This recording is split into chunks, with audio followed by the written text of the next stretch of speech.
नमस्कार दोस्तों, आप सभी का स्वागत है आपके अपने YouTube channel study with S Mishra में। आज हम लोग घटना चक्र की ये जो सीरीज है उसमें उत्तर प्रदेश का जो जीके है और जीएस उसको पढ़ने की कोशिश करेंगे। और आज कोशिश करेंगे कि आज एक महामैराथन लेकर के हम इसको पूरा ख़त्म कर दें। ठीक है, कोशिश है कि एक वीडियो में ये पूरी बुक है ख़त्म हो जाए। अगर एक वीडियो में नहीं ख़त्म हो पाती है तो ये 2 वीडियो में तो ज़रूर ख़त्म हो जाएगी। ठीक है, चलिए हम लोग आज अपनी क्लास शुरू करते हैं। तो उत्तर प्रदेश का एक दृष्टिकोण देख लेते हैं। उत्तर प्रदेश के जो मुख्यमंत्री हैं उनका नाम है योगी आदित्यनाथ, और जो यहाँ की राज्यपाल हैं उनका नाम है श्रीमती आनंदीबेन पटेल। ठीक, यहाँ की जो राजकीय भाषा है वो हिंदी है, और दूसरी जो राजकीय भाषा है उसका नाम वो है उर्दू है। उर्दू को राजकीय भाषा के रूप में 1989 में ऐड किया गया था। ठीक है, और आपको पता है कि उत्तर प्रदेश जो दिवस होता है वो कब होता है? 24 जनवरी को मनाया जाता है। आपको कमेंट्स में ये बताना है कि उत्तर प्रदेश जो दिवस है वो कब से मनाना शुरू किया गया है। ठीक है, राजकीय जो चिन्ह है इसमें एक मछली है और 2 मछलियां हैं, तो इसमें एक क्या है? तीर और धनुष है। ठीक, ये आप सिंबल देख रहे हैं, ये देखिए यहाँ पे तीर धनुष बना हुआ है और 2 मछलियां हैं। और यहाँ की जो राजकीय मीन है वो उसका नाम क्या है? चिताला है। और जलीय जीव जो है गंगडिक डॉल्फिन है। और राजकीय वो पुष्प जो है वो पलाश का है। और राजकीय जो पक्षी है उसको सारस है। इसको दूसरा इसका नाम है क्रॉन्च। ठीक है, और जो हमारे यहाँ का राजकीय वृक्ष है उसका नाम अशोक है। कहीं कहीं उसको सीता अशोक भी कहा जाता है। राजकीय जो पशु है उसका नाम बारहसिंगा है। ठीक, उत्तर प्रदेश का विस्तार, ठीक है, इसका देखिए उत्तर प्रदेश का विस्तार देखने के लिए अगर मैप में दिखा सकूं आपको, तो उत्तर प्रदेश का विस्तार ये है। इस पॉइंट से लेकर के ये सहारनपुर है और ये सोनभद्र। ठीक, ये यहाँ पे ये और यहाँ। ठीक है, ऐसे चलता है। ठीक, मैं इसका एक सिंबल बना दे रहा हूँ, 1 मिनट रुकिएगा। यहाँ पे ऐसे एक बनाया, यहाँ पे लिखा सहारनपुर, सहारनपुर। दूसरी तरफ लिखा सोनभद्र,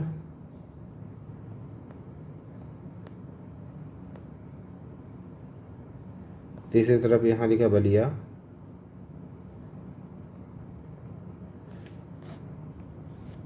और यहाँ लिखा शामली।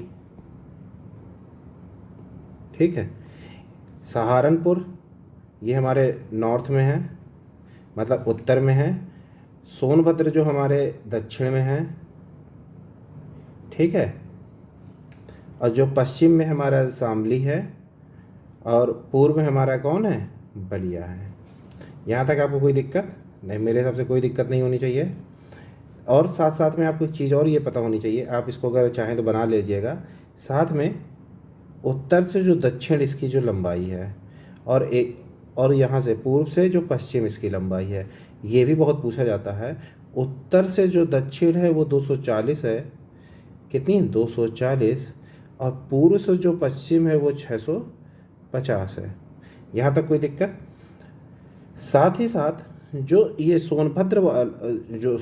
जो सहारनपुर है वो है 23 अंश 52 सेकंड पे, और जो दक्षिण है वो है 31 अंश 28 मिनट पे है। और जो हमारा पूर्व में जो है, जो हमारा बलिया है, वो 84 अंश 39 मिनट पे है। और जो हमारा शामली है, शामली ज़िला, वो 77 अंश 30 मिनट पे है। ठीक है, यहाँ तक कोई दिक्कत? देखते हैं इसमें क्या क्या दिया गया है। देखिए, इसका क्षेत्रफल जो है 240,928 वर्ग किलोमीटर है, जो किसका? भारत के क्षेत्रफल का 7.33 है। यहाँ तक कोई दिक्कत? फिर देखिए जो मैंने आपको बताया कि उत्तर प्रदेश की जो लंबाई है पूर्व से पश्चिम वो कितनी है 650, शामली से लेकर के बलिया तक। फिर ठीक है, कह रहा है इसकी जो चौड़ाई है उत्तर से जो दक्षिण है, मतलब सहारनपुर से सोनभद्र के बीच में, वो 240 है। इसका जो कुल देशांतरी जो विस्तार है वो कितना है 7 अंश 9 मिनट का है, और अक्षांशीय विस्तार है जो 7 अंश 36 मिनट का है। ठीक, आपको अक्षांश और देशांतर में अंतर पता होना चाहिए। ठीक है,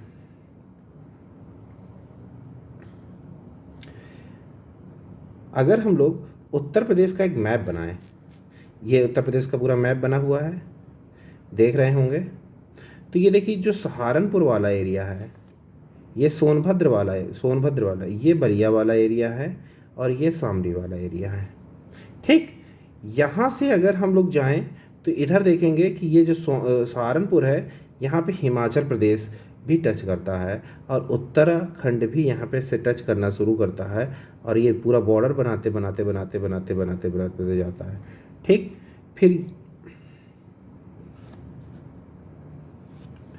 फिर पीलीभीत में आएगा। पीलीभीत जो पड़ेगा वो हमारे उत्तराखंड और नेपाल से टच करेगा, और सीधा जाते जाते जाते जाते यहाँ महाराजगंज पड़ेगा। महाराजगंज जो होगा वो बिहार में भी पड़ेगा और नेपाल में भी पड़ेगा। और फिर ये यहाँ से आप जैसे ही पहुँचेंगे तो आप पहुँचेंगे सोनभद्र। सोनभद्र में आपको पहले बिहार पड़ेगा, फिर झारखंड पड़ेगा, फिर छत्तीसगढ़ पड़ेगा, फिर मध्य प्रदेश पड़ेगा। यहाँ से मध्य प्रदेश होते होते मथुरा आगरा पहुँचेंगे तो यहाँ पे मथुरा आगरा तक पूरा क्या पड़ेगा आपके मध्य प्रदेश। फिर यहाँ से आपसे राजस्थान पड़ेगा, फिर ऊपर दिल्ली पड़ेगा। फिर ये जैसे ही आप मथुरा पहुँचेंगे, मथुरा से आपको क्या लगने लगता है हरियाणा, और हरियाणा पूरा ऊपर तक सहारनपुर तक जाएगा। आपको मैं एक मैप दिखा दे रहा हूँ, ये देखिए, ये सहारनपुर से आप चले तो ये पीलीभीत तक चले गए तो यह भी उत्तराखंड हो गया, और वो पीलीभीत से जब महाराजगंज तक गए तो ये नेपाल हो गया, और जब महाराजगंज से आप सोनभद्र तक आए तो ये बिहार हो गया। और फिर सोनभद्र में ये पहले क्या पड़ा झारखंड, फिर पड़ा छत्तीसगढ़, फिर पड़ा एमपी। एमपी ये आपका कहाँ तक जाता है आगरा तक। ठीक है, यहाँ तक एमपी है। फिर आगरा से मथुरा आपका ये राजस्थान है, और फिर यहाँ से लेकर के कहाँ तक, मथुरा से लेकर करके पूरा ऊपर तक क्या हो जाएगा आपका हरियाणा, हरियाणा हो जाएगा। और यहीं पे ही आपका क्या है एक दिल्ली पड़ेगा। कोई दिक्कत आपको? तो आप बैक आते हैं तो देखिए उत्तर प्रदेश की सीमा स्पर्श करने में एक कौन सा सिर्फ प्रदेश है जो स्पर्श करता है, वो नेपाल है। ठीक, फिर कहता है हिमाचल प्रदेश सहारनपुर को क्या करता है टच करता है, यस टच करता है। फिर कहता है जो झारखंड है वो सोनभद्र को टच करता है, हाँ करता है। जो आपका राजस्थान है वो मथुरा और आगरा को 2 जिलों को टच करता है, हाँ करता है। सोनभद्र भी कितने को टच करता है आपके, एक को नहीं, सोनभद्र छत्तीसगढ़ भी आपको किसको, सोनभद्र को ही टच करता है जी। दिल्ली 2 को गौतम बुद्ध नगर और गाजियाबाद, मैंने आपको सब कुछ बताया है। फिर देखिए ये उत्तराखंड,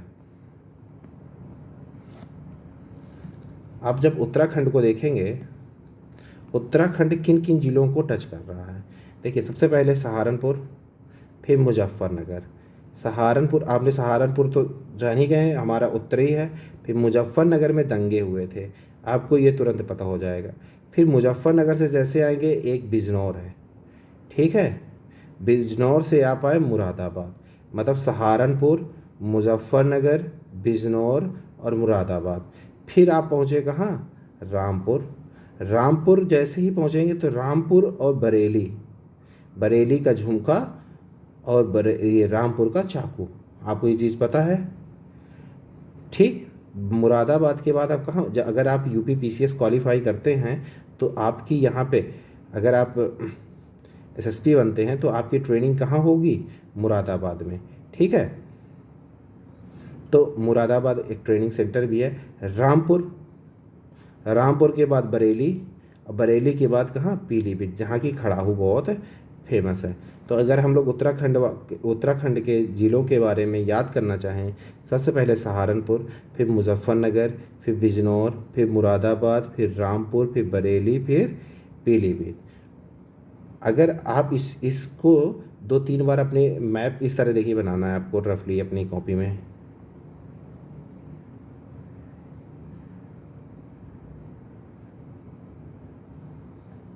ठीक, ये उत्तर प्रदेश का रफली एक मैप होगा।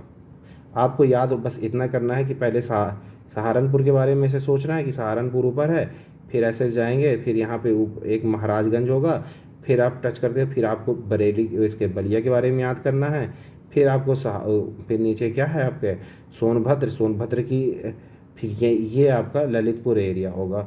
ललितपुर के बारे में जब सोचेंगे, फिर आप यहाँ पे शामली के बारे में टच करते ऐसे निकाल देंगे। ठीक, ये उत्तर प्रदेश का एक नॉर्मल मैप बनता है। फिर आप इसकी 3-4 बार प्रैक्टिस करेंगे। फिर हम लोग अब नेपाल के ज़िलों को याद करने की कोशिश करते हैं।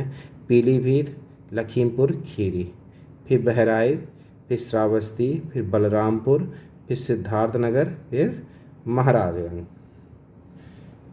अब जब बिहार के ज़िलों के बारे में आप पढ़ने की कोशिश करेंगे तो महाराजगंज फिर आ जाएगा। महाराजगंज, कुशीनगर, देवरिया, बलिया, गाजीपुर, चंदौली, और कौन आ जाएगा, सोनभद्र।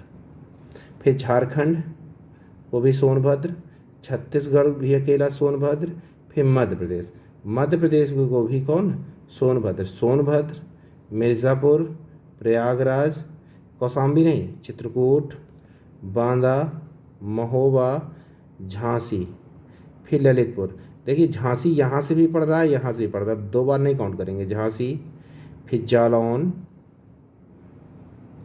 औरैया, इटावा, और कौन सा, आगरा। ठीक, फिर इसके बाद आप जाएंगे। अब राजस्थान को कौन कौन टच कर रहे हैं, आगरा और मथुरा।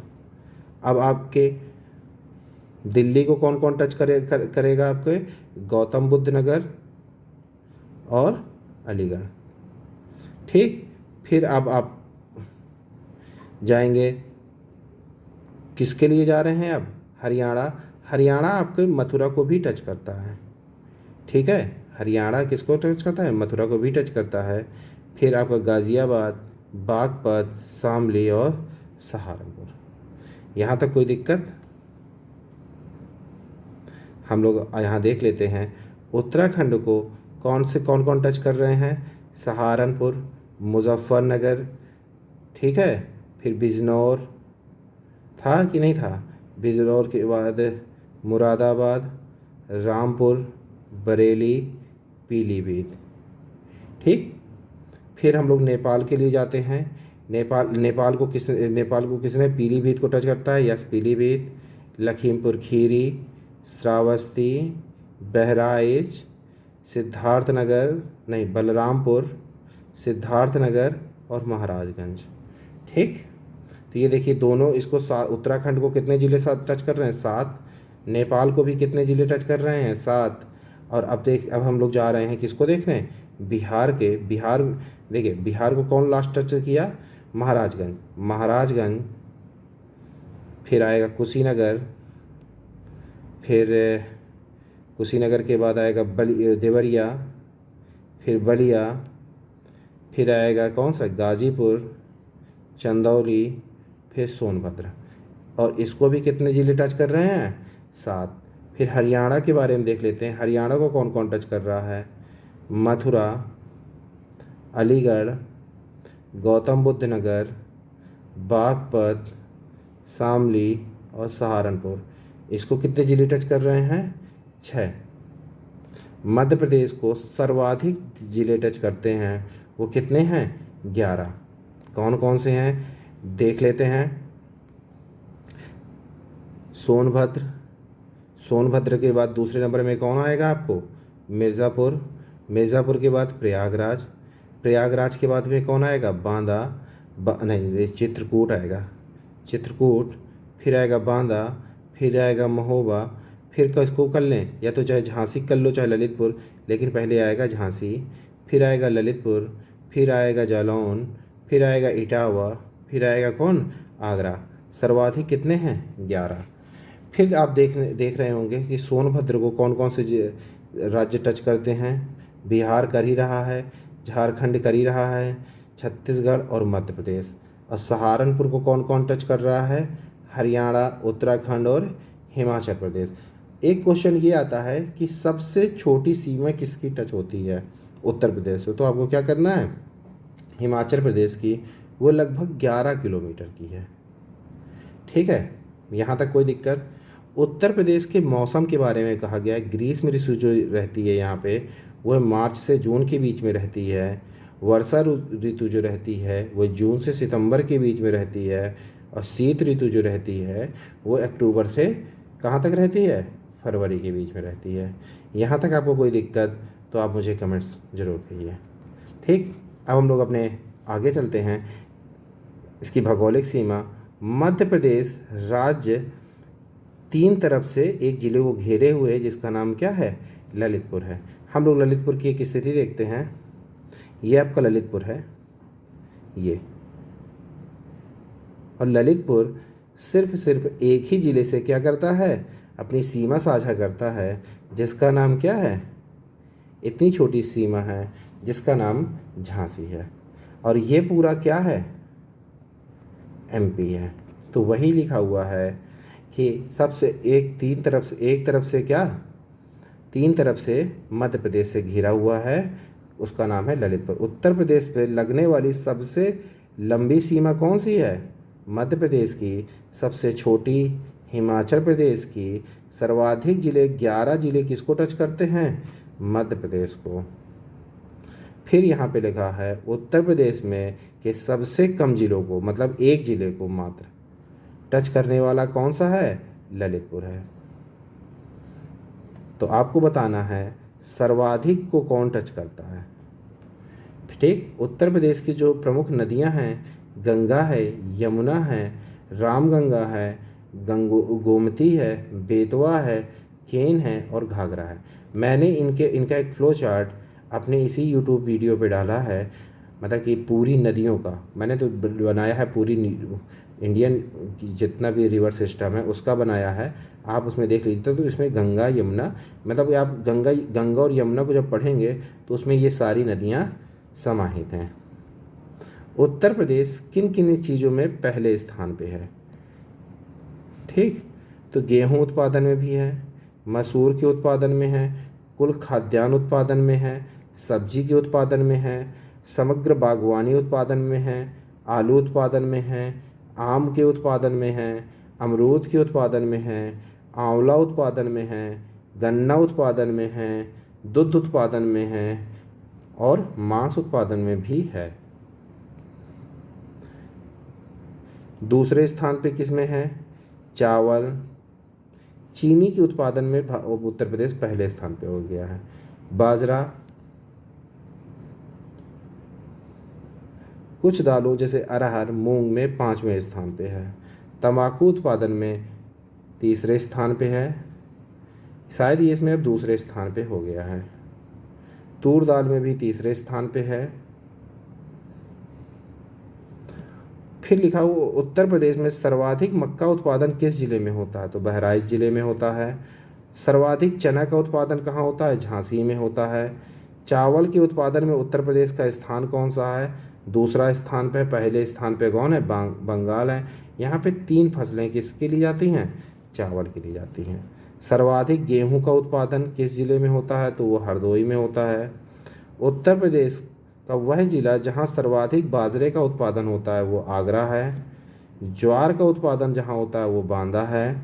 गन्ना उत्पादन में उत्तर प्रदेश का स्थान प्रदेश में प्रथम स्थान पे है, जबकि चीनी उत्पादन में क्या उसका 2रा लिखा हुआ है, चीनी उत्पादन में भी पहले स्थान पे हो गया है। गेहूं के उत्पादन में उत्तर प्रदेश का स्थान कौन सा है, पहला। तंबाकू उत्पादन में उत्तर प्रदेश का 2रा स्थान हो गया है। ठीक, जनगणना के बारे में आपको बता दे रहा हूँ मैं।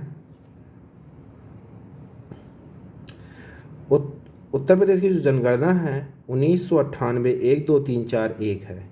कितनी है? 1998 1 2 3 4 1। ठीक। उत्तर प्रदेश का लिंगानुपात है 912। इसको प्रति हजार में देखा जाता है, प्रति हजार पुरुषों में महिलाओं की संख्या। ठीक। लिंगानुपात कितना है हमारा? 912। और जनघनत्व कितना है? 928 है। 10 की वृद्धि दर जो हमारी 20 दशमलव कितनी है? 2 है। साक्षरता दर है 67.7। ठीक। हम लोग इसको याद करने के लिए हमेशा साक्षरता दर 67 मान लेते हैं और 57 कर देते हैं किसको? महिलाओं को, और किसके? 67 कर देते हैं पुरुषों को।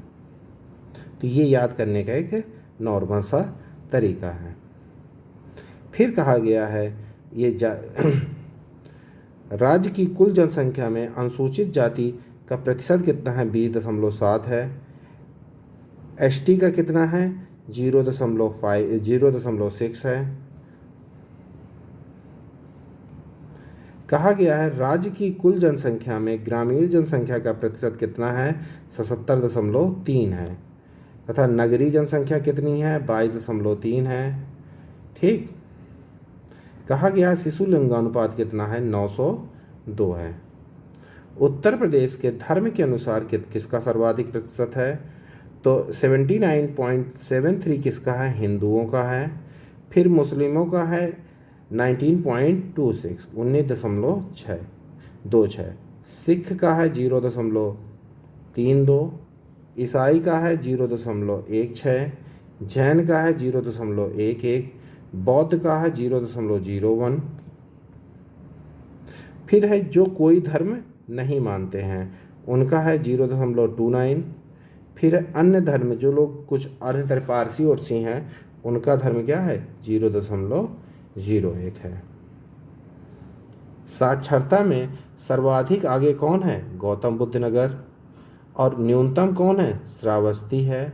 अगर हम मेल में जाएं, पुरुषों में सर्वाधिक जो साक्षर है वो गौतम बुद्ध नगर है, और महिलाओं वो सबसे कम कहाँ है? श्रावस्ती का है। लेकिन वहीं ये पलट जाता है कहाँ के लिए? महिलाओं के लिए सर्वाधिक पढ़ी लिखी महिलाएं कानपुर नगर की हैं, और न्यूनतम महिलाएं जो जहाँ पढ़ी लिखी हैं वो कहाँ की हैं? श्रावस्ती की हैं। लिंगानुपात के मामले में सर्वाधिक लिंगानुपात जौनपुर का है। फिर न्यूनतम जो है लिंगानुपात वह गौतम बुद्ध नगर का है। सर्वाधिक शिशु लिंगानुपात बलरामपुर का है। न्यूनतम शिशु लिंगानुपात बागपत का है। ठीक है। अनुसूचित जाति जनसंख्या सर्वाधिक जो है वो कहाँ पे है? सीतापुर में, और सबसे कम बागपत में है। ग्रामीण साक्षरता दर सर्वाधिक औरैया की है। न्यूनतम कहाँ की है? श्रावस्ती की है। ग्रामीण जनसंख्या वाला जिला सर्वाधिक कहाँ? प्रयागराज में बसता है। सबसे कम गौतम बुद्ध नगर पे है। घनत्व के मामले में कौन सबसे आगे है? गाजियाबाद। और सबसे कम कहाँ का घनत्व है? ललितपुर का है। आपको कोई यहाँ पे दिक्कत? जन्म के समय जीवन प्रत्याशा। ठीक है। एक व्यक्ति कितने दिनों तक जीवित रहने की उसकी प्रत्याशा है, कितने दिन की संभावना है? कुल अगर रेशियो देखेंगे तो एक व्यक्ति 66 वर्ष जीता है। लेकिन वहीं पे महिलाएं जो हैं, अगर सिर्फ महिलाओं को देखेंगे तो ये 66.7 है। वहीं पुरुषों का देखेंगे तो ये 65.3 है। सर्वाधिक जो जनसंख्या है वो इलाहाबाद प्रयागराज में है। न्यूनतम महोबा में है। सर्वाधिक पुरुष कहाँ रहते हैं? प्रयागराज में। सर्वाधिक महिलाएं भी कहाँ रहती हैं? प्रयागराज में। ग्रामीण शिशु लिंगानुपात अगर की बात यहाँ की जाए तो वहाँ सर्वाधिक बलरामपुर में है, और न्यूनतम कहाँ के हैं? गौतम बुद्ध नगर में है। उत्तर प्रदेश की सर्वाधिक नगरीय जनसंख्या प्रतिशत वाला जिला कौन सा है? तो गाजियाबाद है। उत्तर प्रदेश सर्वाधिक अनुसूचित जाति वाला जिला कौन सा है? तो वह सीतापुर है। उत्तर प्रदेश का सर्वाधिक अनुसूचित जनजाति राज्य जनसंख्या वाला और प्रतिशतता में पहला कौन सा है? सोनभद्र है। उत्तर प्रदेश में सर्वाधिक महिला जनसंख्या वाला जिला कौन सा है? वह है प्रयागराज। उत्तर प्रदेश में सर्वाधिक अनुसूचित जाति प्रतिशतता वाला जिला कौन सा है? वह कौशाम्बी है।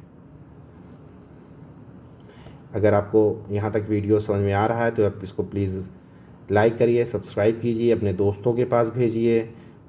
जब आप हमें सब्सक्राइब करते हैं तो हमारा मोटिवेशन बढ़ता है। ये जो वीडियो है वो सारे कोई भी उत्तर प्रदेश का जो भी एग्ज़ाम होगा उसमें सभी में इसका प्रयोग किया जा सकता है। ठीक है। उत्तर जनसंख्या घनत्व वाले में देखें, सर्वाधिक जनसंख्या घनत्व कहाँ की है? गाजियाबाद की, और न्यूनतम ललितपुर की है। राज्य की कुल जनसंख्या अनुसूचित जाति प्रतिशत वाला जिला सर्वाधिक कहाँ की है? कौशाम्बी की, न्यूनतम बागपत की है। राज्य की कुल जनसंख्या अनुसूचित जनजाति प्रतिशत वाला जिला कौन सा है?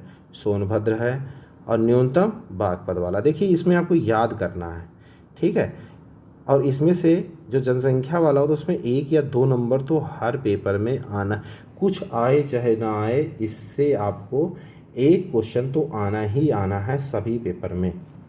10 की वृद्धि दर वाला जिला, सर्वाधिक 10 की वृद्धि दर गौतम बुद्ध नगर, न्यूनतम 10 की वृद्धि दर कानपुर नगर। सर्वाधिक ग्रामीण प्रतिशतता वाला जिला सर्वाधिक श्रावस्ती की है, और न्यूनतम कहाँ की है? गाजियाबाद की है। नगरीय जनसंख्या वाला जिले में सर्वाधिक नगरीय जनसंख्या गाजियाबाद में निवास करती है, और न्यूनतम श्रावस्ती में निवास करती है। अनुसूचित जनजाति वाला जिले में सर्वाधिक कहाँ है? सोनभद्र में है, न्यूनतम बागपत में है। साक्षरों की जनसंख्या में इलाहाबाद संख्या के मामले में आगे है, और सबसे कम श्रावस्ती है। ठीक। सर्वाधिक जनगणना नगर वाला जिला, नगर एक जिले को नगरों में जो विभाजित किया जाता है छोटे छोटे संभाग में, उसकी बात कर रहा है। तो कौन है? वाराणसी है। सर्वाधिक स्लम जनसंख्या वाला जो क्षेत्र है वो कौन है? मेरठ है। सर्वाधिक व न्यूनतम वैधानिक नगरों की संख्या वाले जिला कौन सा है? बदायूं और श्रावस्ती। तेंदुलकर समिति के अनुसार, तेंदुलकर किस लिए थी? गरीबी को आकलन करने के लिए एक समिति बनाई गई थी, उसकी बात की जा रही है। तेंदुलकर समिति की, सचिन तेंदुलकर नहीं है। तेंदुलकर समिति के अनुसार गरीबी रेखा के नीचे निर्वासित जनसंख्या कितने प्रतिशत है? 29.43%। वर्तमान में क्या गरीबी रेखा है? आपको परसेंटेज में बताना है, ठीक है। कमेंट्स में जा कर के बताइए। वर्ष 2011 की जनगणना के अनुसार कार्य सहभागिता दर कितनी है? 32.94%। ये अच्छा ठीक ठाक परसेंटेज है, आपको लग रहा है, क्योंकि आपको पता है कि महिलाओं को तो कार्य करने ही नहीं दिया जाता है। अभी भी 90% महिलाएं घर पे ही बैठी हैं। उनका जीवन इतना है कि पहले तो उनको पढ़ने नहीं दिया, अब पढ़ती हैं तो वो भी पढ़ती हैं सिर्फ, ठीक है। उनको अभी भी कार्य अधिकार नहीं दिए जा रहे हैं। इसका मतलब 90% महिलाएं तो अभी भी, जो हमारे यहाँ की जनसंख्या है वो तो काम ही नहीं कर रही। मतलब कि 50% में से 90, मतलब कि अगर 100 व्यक्ति हैं उसमें से 50 पुरुष हैं, 50 महिलाएं हैं, जिसमें से 10 ही सिर्फ काम कर रही हैं, 40 अभी भी क्या है, इनको कार्य नहीं करने दिया जा रहा। और इन 50 में से अभी कितना ही कर रहे होंगे? 30 या 31-32 कर रहे होंगे। तो एक रेशियो निकल आता है नॉर्मल सा, ठीक। तो इसका मतलब कि अगर ये इस रेशियो को, कार्य सहभागिता दर को बढ़ाना है तो आपको किसमें? पार्टिसिपेशन रेट में महिलाओं की संख्या को क्या करना होगा? बढ़ाना होगा, तभी ये दर बढ़ेगी। उत्तर प्रदेश में भाषा अगर देखी जाए तो 94.08% लोग क्या हिंदी बोलते हैं। कुछ लोग उर्दू भी बोलते हैं 5.42, पंजाबी भी कुछ लोग बोलते हैं, और बंगाली भी 0.12% लोग बंगाली भी बोलते हैं। प्रशासनिक इकाई के रूप में उत्तर प्रदेश को 18 मंडलों में 75 ज़िलों में। एक क्वेश्चन मेरा ये है एक 26वें ज़िले की घोषणा कर 76वें ज़िले की घोषणा कर दी गई है। तो वो किसको मिला करके बनाया जाएगा और उसका नाम क्या होगा? ठीक है। अगर सॉरी अगर उत्तर प्रदेश ये जो 76वां ज़िला है, वो मैं आपको हिंट दे रहा हूँ, वो किसके नाम पे होगा आप बताएंगे मुझे। ये हमारे उत्तर प्रदेश के क्या हैं, वो पूर्व प्रधान मुख्यमंत्री थे, और ये 2 बार क्या रहे हैं, मुख्यमंत्री रहे हैं, और हिमाचल प्रदेश और राजस्थान के क्या रहे हैं, राज्यपाल रहे हैं। ठीक, मैं ये नाम भी बता दे रहा हूँ, उनका नाम कल्याण सिंह है। तो अब आपको ये बताना है कि जो ये 76वां ज़िला है, कल्याण सिंह जो है वो किन 2 ज़िलों के मंडलों को, संभागों को काट करके बनाया जाएगा। ठीक है, इतनी तो आप मेहनत कर ही दीजिए। साथ साथ में आप ये याद रखिएगा कि वो कब कब किस किस डेट में, किस किस ईयर में उत्तर प्रदेश के क्या हुए हैं, मुख्यमंत्री रहे हैं। साथ ही साथ अगर कोई उनको बड़ी उपलब्धि प्राप्त थी तो वो भी आप उसको नोट डाउन कर लीजिएगा, वो आपसे कभी भी क्वेश्चन के रूप में पूछा जा सकता है। ठीक, कह रहा है नगर और नगर संकलनों की संख्या 2011 की जनगणना के अनुसार कितनी थी, 915 थी। ग्राम पंचायतें लिखा हुआ 98,189, न्यूनतम पंचायतें, फिर ये तहसील 351, विकास खंड 826, नगर पंचायत 546, नगर पालिका परिषद 200, ठीक है, नगर निगम 17, कुल राजस्व गांव ये कोई मतलब नहीं है अब इसका। आर्थिक आबाद क्षेत्र आपको याद रखना हमेशा 4 हैं। ठीक है, जिला केंद्रीय सहकारी बैंक वो 50 हैं। प्राथमिक कृषि ऋण सहकारी समितियां कितनी हैं, ये आपको नहीं याद रखना है, ना आपको ये याद रखना है, बस आपको जिला केंद्रीय सहकारी बैंक वाली लाइन याद रखनी है। ठीक,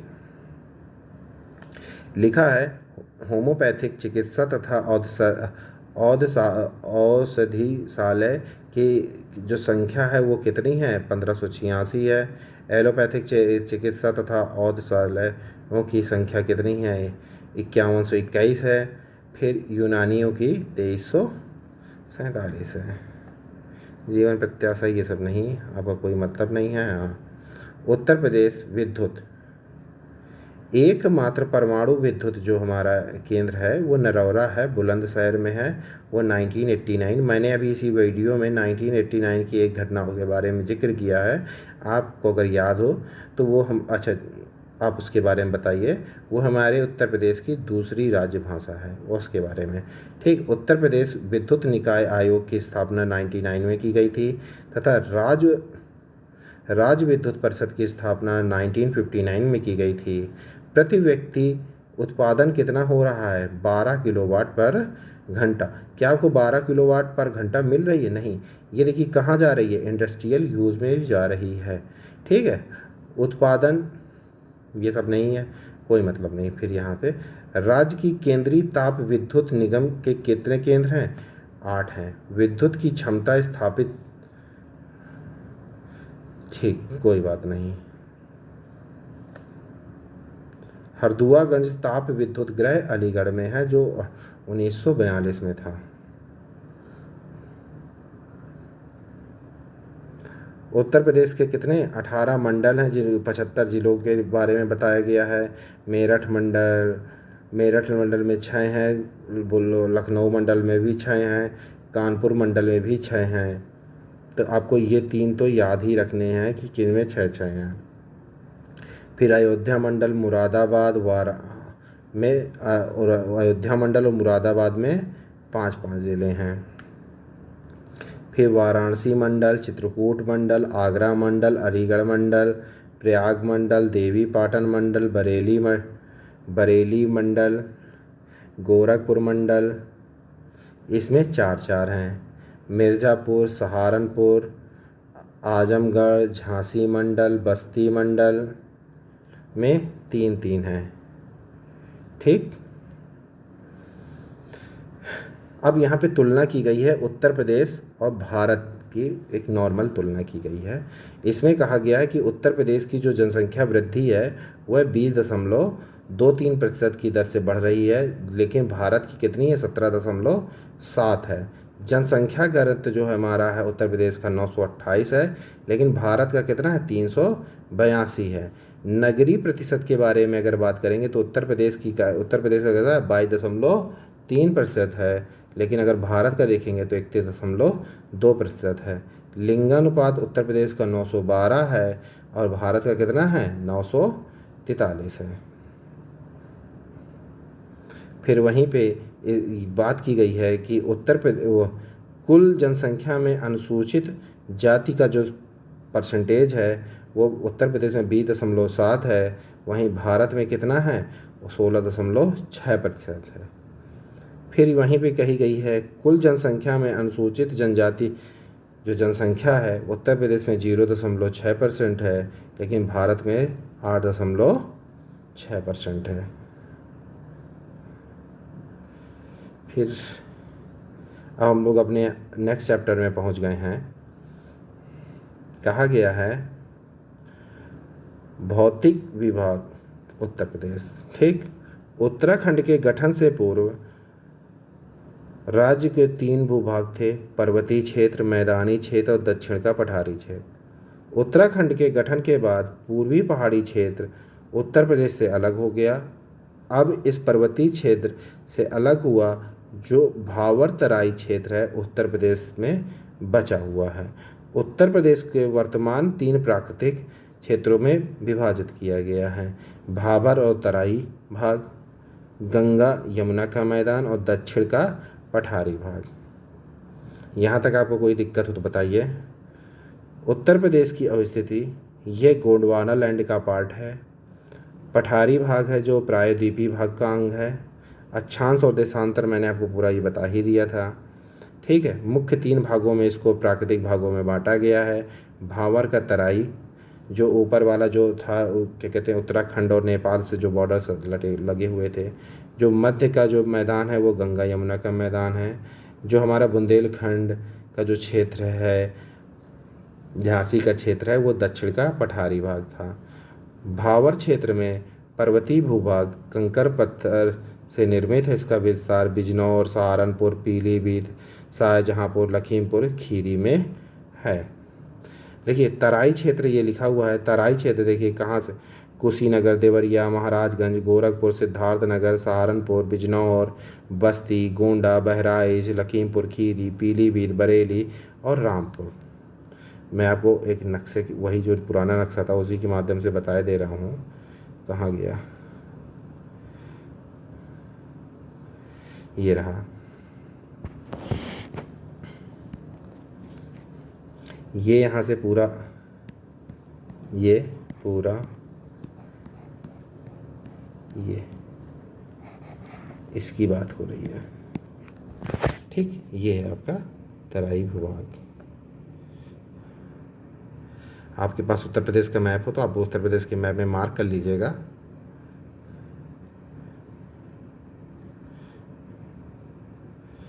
चलिए, फिर कह रहा है गंगा यमुना का विस्तार, गंगा यमुना का ऊपरी मैदान, गंगा यमुना का मध्य मैदान, गंगा यमुना का पूर्वी मैदान 3 उपभागों में विभाजित किया गया है। क्षेत्र दक्षिण का पठारी भाग जो है उसकी ऊंचाई 300 मीटर ऊंचा है। सम्मिलित क्षेत्र बुंदेलखंड और बघेलखंड का भाग है। ठीक, उत्तर प्रदेश की जलवायु। उत्तर प्रदेश की जलवायु की दृष्टि में ये कहाँ क्या उपोष्ण कटिबंधीय क्षेत्र में आता है। यहाँ की जलवायु उपोष्ण कटिबंधीय मानसून प्रकार की है। तराई क्षेत्रों में नमी लिए रहती है तथा दक्षिणी पठारी क्षेत्र में ग्रीष्म ऋतु में नमी बिल्कुल नहीं रहती। वर्षा, भूभाग तथा मिट्टी की विशेषताओं के आधार पर उत्तर प्रदेश 9 कृषि जलवायु क्षेत्रों की पहचान की गई है। इसके यहाँ पे कितने क्षेत्रों की कृषि क्षेत्रों की पहचान की गई है? 9 है। और उत्तर प्रदेश की जो जलवायु है उपोष्ण कटिबंधीय है। ठीक, तो आपको ये वाली लाइन और ये वाली लाइन पहचान में आनी चाहिए। ठीक,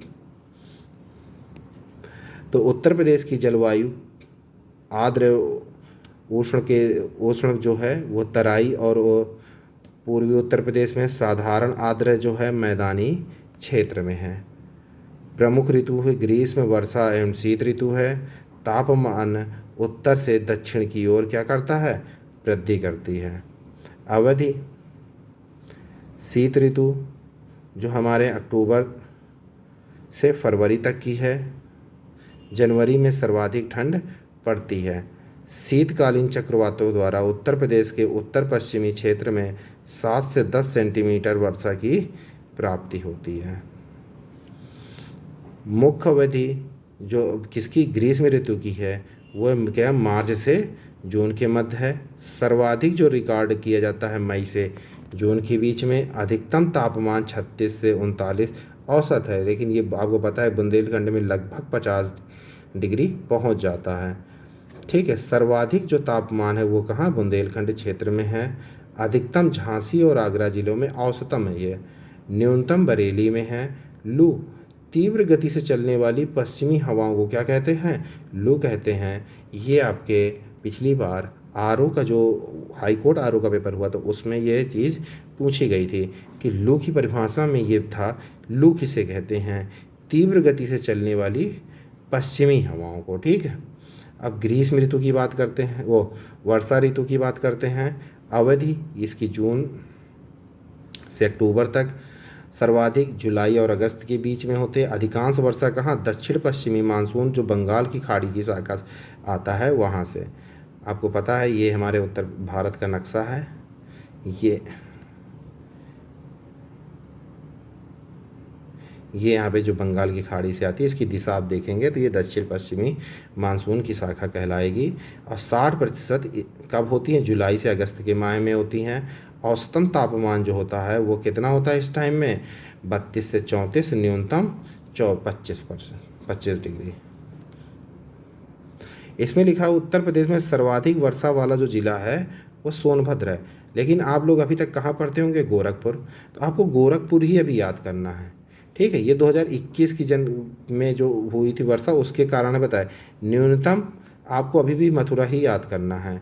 उत्तर प्रदेश के अधिकांश मानसूनी वर्षा प्राप्त होती है दक्षिणी पश्चिमी मानसून जो बंगाल की खाड़ी से आता है। उत्तर प्रदेश के क्षेत्रफल जहाँ पे सर्वाधिक औसतन तापमान पाया जाता है वो कहाँ है, बुंदेलखंड।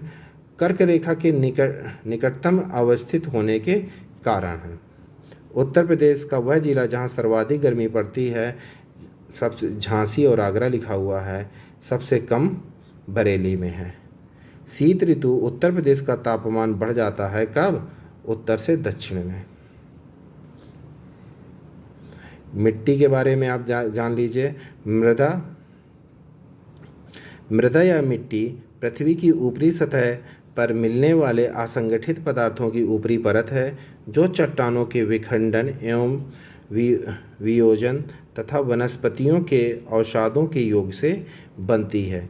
किसी भी क्षेत्र की मृदा, पैतृक पदार्थ, जलवायु दशाएं में तापमान और वर्षा, ढाल की तीव्रता, वनस्पति और समय, कितना समय लगता है, दीर्घकालिक हैं वनस्पति की, अल्पकालिक हैं, पर निर्भर करती हैं। उत्तर प्रदेश की मिट्टियों में बाडिया, कृष्णन तथा मुखर्जी के वैज्ञानिक विश्लेषणों के आधार पर 2 भागों में विभाजित किया गया है। गंगा के विशाल मैदान की न्यूनतम और उप न्यूनतम मिट्टियाँ तथा दक्षिण पठार की प्राचीन रवेदार तथा विंध्यन शैली की बुंदेलखंडी मिट्टियाँ। बोंगर प्राचीनतम जलोढ़ मिट्टी क्षेत्र को बांगर कहते हैं। इसमें प्रचुरता किसकी, फास्फोरस, चूना तथा ह्यूमस की होती है। कमी नाइट्रोजन की, आपको उत्तर जितनी भी मिट्टियाँ मिलेंगी उसमें नाइट्रोजन की क्या होगी, कमी होगी। पोटास की। अन्य नाम इसके दोमट है, मटियर है, बलुई दोमट है, पुरातन जलोढ़ मिट्टी है। ठीक। खादर नवीनतम जलोढ़ मिट्टी है ये। खादर नदियों के बाढ़ वाले क्षेत्र प्राकृतिक हल्के रंग की छिद्र योग्य महीन कण होते हैं। खनिज इसमें प्रचुरता पाई जाती है चूना, पोटास और मैग्नीशियम की, लेकिन कमी देखिए किसकी है, नाइट्रोजन की है। नाइट्रोजन, फास्फोरस और ह्यूमरस की। और अन्य नाम क्या हैं? न्यूनतम जलोढ़, बलुआ, शिष्ट बलुआ, मटियार दोमट आदि।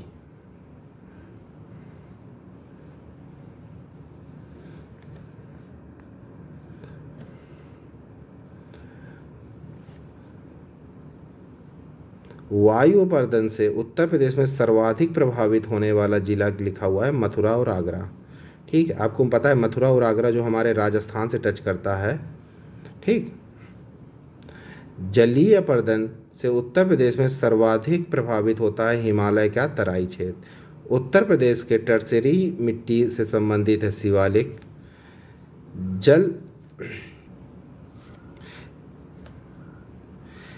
जल प्लावित नदी के किनारे पाई जाने वाली मिट्टी को उत्तर प्रदेश में जाना जाता है, इसको कहते हैं डूह मृदा। बुंदेलखंड क्षेत्र की काली मृदा को जाना जाता है रेंगुर, करेल, कपासी मृदा के रूप में। उत्तर प्रदेश की दोमट एवं बलुई मिट्टी को की क्षेत्रीय भाषा में कहते हैं शिष्ट, करियाल तथा धनका। अब ये आपको मैं बता दूं, यहाँ पे देखिए लिखा हुआ है कपासी मृदा। इसका मतलब यहाँ पे क्या, कपास का उत्पाद। एक समय बुंदेलखंड क्षेत्र में काली जो मृदा होती थी वहाँ से कपास का भरपूर मात्रा में प्रोडक्शन होता था, तभी यहाँ पे जगह जगह पे कताई मिल लगी। लेकिन जब किसका, कपास के नए बीज का उत्पादन आया तो वो बुंदेलखंड के लिए एकदम अभिशाप था। बुंदेलखंड में इसका प्रोडक्शन एकदम जीरो, मतलब कि न्यूनतम हो गया। और धीमे धीमे रॉ मटेरियल नहीं मिलने के कारण ये जितनी भी इस क्षेत्र में कताई मिल थी वो क्या हो गई, बंद हो गई। ठीक, उत्तर प्रदेश के पठारी दक्षिणी पठार की मिट्टी को कहा जाता है बुंदेलखंडी मिट्टी। वायु अपर्दन से उत्तर प्रदेश में सर्वाधिक प्रभावित होता है कौन, उत्तर प्रदेश और आगरा। नदियों के बारे में आप जान लीजिए। इस यहाँ के 3 भागों में हिमालय से निकलने वाली नदियाँ, गंगा के मैदान से निकलने वाली नदियाँ, प्रायद्वीपीय पठार से निकलने वाली नदियाँ। गंगा और यमुना उत्तर प्रदेश की सबसे बड़ी नदियाँ हैं, जिसका बहाव उत्तर में हिमालय, दक्षिण के विंध्य द्वारा निर्धारित होता है। उत्तर प्रदेश के अन्य नदियाँ घाघरा, गोमती, चंबल, सोन, कर्मनासा, चंद्रप्रभा, रिहंद, बेलन और तथा धनास उल्लेखनीय हैं।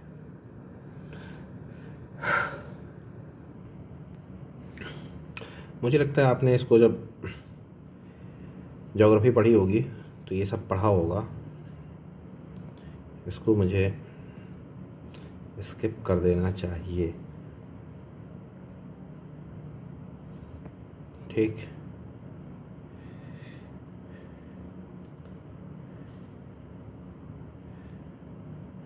हाँ, उत्तर प्रदेश की विद्युत परियोजना, देखिए ताप विद्युत संयंत्र निर्माणाधीन है। अप्सरा सोनभद्र में है, अनपरा है, हरदुआगंज अलीगढ़ में है, ओबरा आपका कहाँ पे है, सोनभद्र में है, जवाहरपुर एटा में है, पनकी कानपुर और परीक्षा झांसी में है।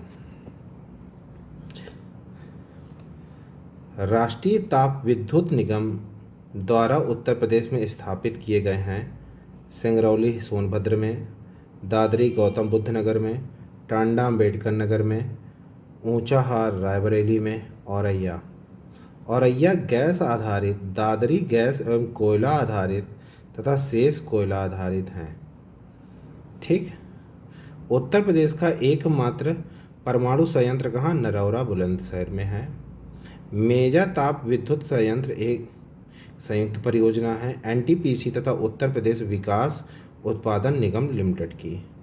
ओबरा ताप विद्युत संयंत्र का निर्माण प्रारंभ हुआ था रूस के सहयोग से। रेनकोट स्थित हिंडाल्को एल्युमिनियम संयंत्र को विद्युत की आपूर्ति होती है रिहंद परियोजना द्वारा। ये बहुत ही क्वेश्चन पूछा जाता है, हिंडाल्को कहाँ है, तो आपको कहाँ मानना है, सोनभद्र में। ठीक,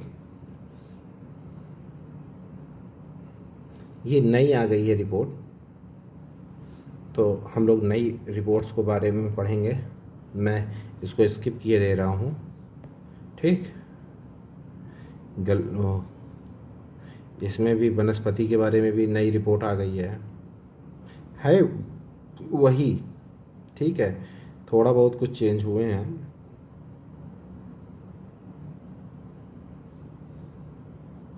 लाइए मैं इसी को बता दूं।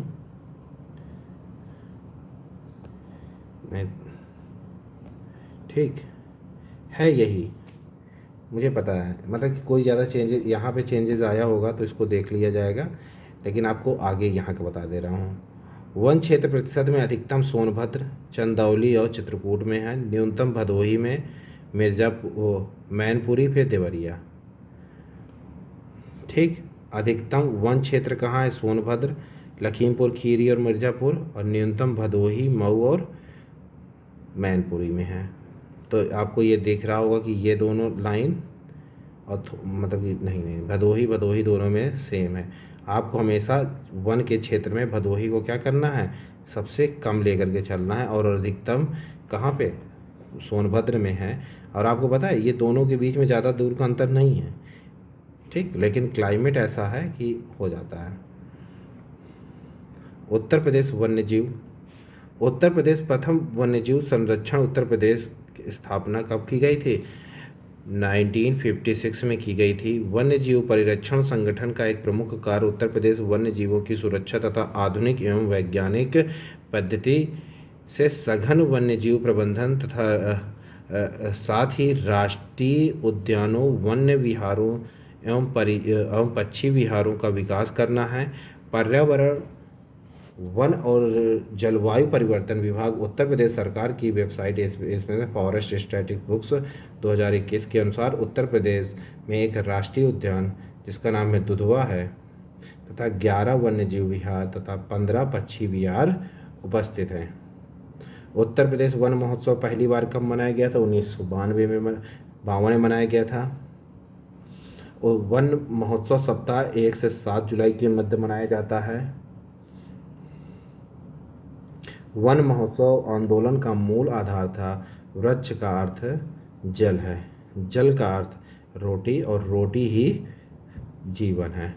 उत्तर प्रदेश के बाघ अभ्यारण्य कौन कौन से हैं? दुधवा है, पीलीभीत है, अमनगढ़ है, और कौन सा है? रानीपुर है। उत्तर प्रदेश के प्रमुख चिड़ियाघर कौन कौन से हैं? एक तो नवाब वाजिद अली जूलॉजिकल गार्डन है जो कहाँ पे है? लखनऊ में है। कानपुर प्राणी उद्यान, इसका नाम ही यही है तो ये कहाँ पे है? कानपुर में है। शहीद अशफाक उल्लाह खां कहाँ पे है? गोरखपुर में है। उत्तर प्रदेश से संबंधित महत्वपूर्ण कार्यक्रम एवं योजना है। सामाजिक वानिकी योजना कब शुरू हुई थी? 1979 में। तथा वन श्रमिकों के कल्याणार्थ सामूहिक बीमा योजना कब शुरू की गई थी? 1989 टू 90। ये 1989 आपको याद रखना है। मैंने अभी यहाँ पे 2 चीज़ों के लिए चर्चा हो चुकी है, आपको इस बार अब बताना है कि ये 2 केंद्र 1989 किस लिए फेमस है। लखनऊ, ठीक है,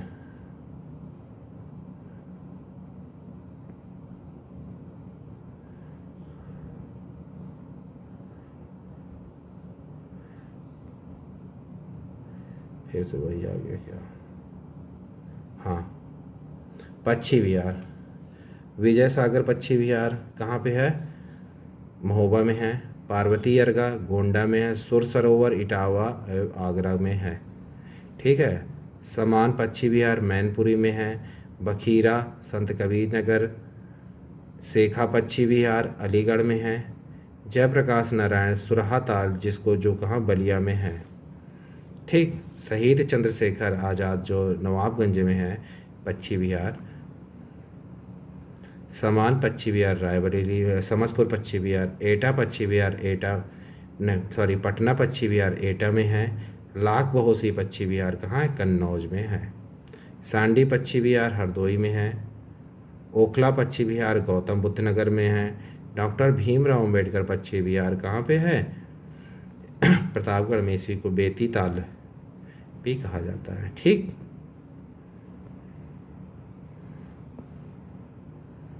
उत्तर प्रदेश वन विहार 11 हैं।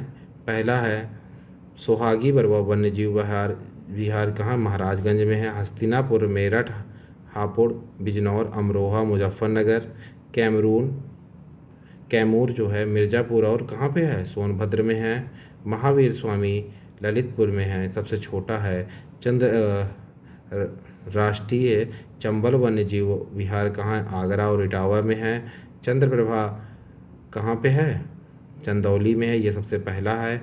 कछुआ वन्यजीव विहार कहाँ? वाराणसी में है। किशनपुर वन्यजीव विहार जो है ललितपुर में है।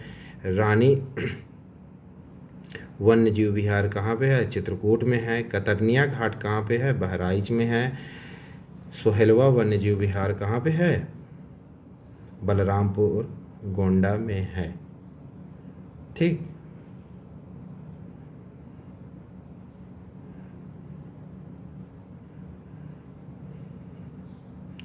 कौन कौन सी पाई जाती है मछलियाँ? सींगी, कट्टा, ये सब नहीं कभी पूछा जाता है। इटावा में सफारी पार्क की स्थापना की गई थी। वहाँ पे क्या एशियाई शेरों का वैकल्पिक एक स्थान के रूप में था। पर्यटक विकास के रूप में भालू, तेंदुआ, हिरन, ये सब चीज़ें थी। उत्तर प्रदेश का सबसे पुराना वन्यजीव विहार कौन सा है? चंदौली है। एकमात्र राष्ट्रीय उद्यान कौन सा है? दुधवा राष्ट्रीय उद्यान लखीमपुर खीरी में है। बाघ परियोजना शामिल की गई थी दुधवा में ही। उत्तर प्रदेश में बाघ अभ्यारण्य का दर्जा किसको दिया गया था? पीलीभीत को। प्रत्येक वर्ष अक्टूबर माह मनाया जाता है वन्य प्राणी सप्ताह के रूप में। उत्तर प्रदेश में अभी भी 10 कितनी रामसर साइट हैं? एक उन्नाव में है, नवाबगंज पक्षी विहार है, गोंडा में पार्वती अर्गा है, मैनपुरी में समान है पक्षी विहार है, रायबरेली में समसपुर पक्षी विहार है, हरदोई में सांडी पक्षी विहार है, इटावा में सरसई नवाल पक्षी वो झील है, आगरा में सुर सरोवर है, ऊपरी गंगा जो है नदी है ब्रज घाट से नरोरा तक की है। मुजफ्फरनगर में बिजनौर में हैदरपुर है तथा बखीरा वन्यजीव विहार संत कबीर नगर में है। अगर हम लोग खनिज से संबंधित अगर देखें तो उत्तर प्रदेश के विंध्य क्षेत्र की पर्वत श्रृंखला के बीच विभिन्न प्रकार के खनिज संपदा दबी हुई है। उत्तर प्रदेश में पाए जाने वाले खनिजों में चूना पत्थर, कोयला, मैग्नेसाइट, तांबा, जिप्सम, ग्लास सैंड, संगमरमर, फायर क्लेव, यूरेनियम,